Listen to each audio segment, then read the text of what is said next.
sa inyong lahat. Nandito tayo sa ating bagong property dito sa Ganyan, Quezon. At kung ang hinahanap nyo ay beachfront, ay meron tayo yan. At ito nga po ay nakasubdivided na.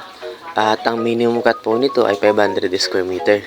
At ang presyo naman po nito ay 1.8 per square meter po. At ang kagandahan nga po nito, ma'am at sir, ay ito po ay patag. Ayan po.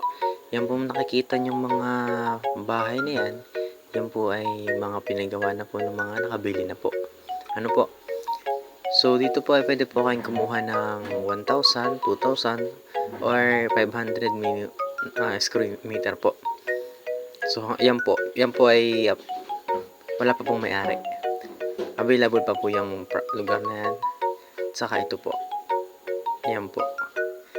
Available pa rin po ito. At doon pa po sa unahan sa mga niyog pa po. Ayan po, kitang-kita nyo na po ang pagkapatag ng property.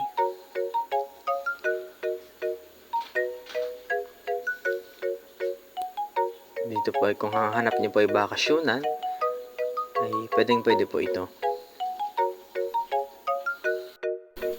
At yun nga po, ang sasakyan po ay pasok dito. Pasok pa ang kotse. Ayan, kahit van po, pasok po dito na po. At cemented road naman po siya. Wala po siyang rough road na madadaanan. Bali ito po ay mula sa town proper po ay less 30 minutes po ang biyahe. At kung galing po kayong Calawag ay less 30 minutes din po ang biyahe din po. Ano po? At ito nga po ay meron po tayo ditong kuryente, tubig po na tabang. At yan po. Meron pong signal ang ating cellphone dito. Kahit anong SIM card po meron po.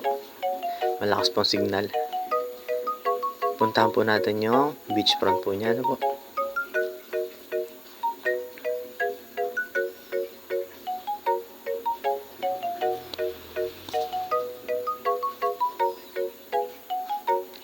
Ayan po. Makikita nyo po yung pagka semi white sand po ng beach. Ito po ay open sa lahat. Kung sakali po makakabili po kayo ng property po dito, ay ito pong beach na to ay open po sa lahat.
Ayan, nakita po natin yung beach. Ano po, ito po, yan, sako pa rin po ito ng property sa 500 square meter minimum cut po.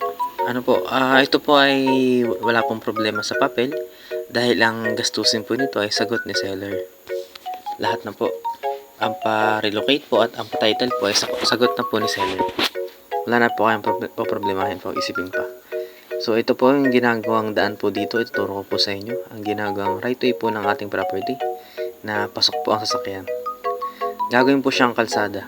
Ayan po, ginagawa po siyang kalsada ng ating seller para po hindi na po kayo mahirapan sa pagpasok pa sa ating pinaka-property po. Ano? At ito nga po ay gagawin din po ng open parking po sa lahat. Doon po sa unahan pa po ay gagawin po. Diyan po gagawin ng ating open parking. So, ito po yung ginagawang right of way po ng property.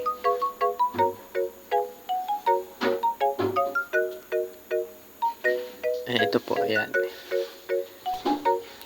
At ilalagay ko rin po dito sa video na to yung aking Facebook account at number po.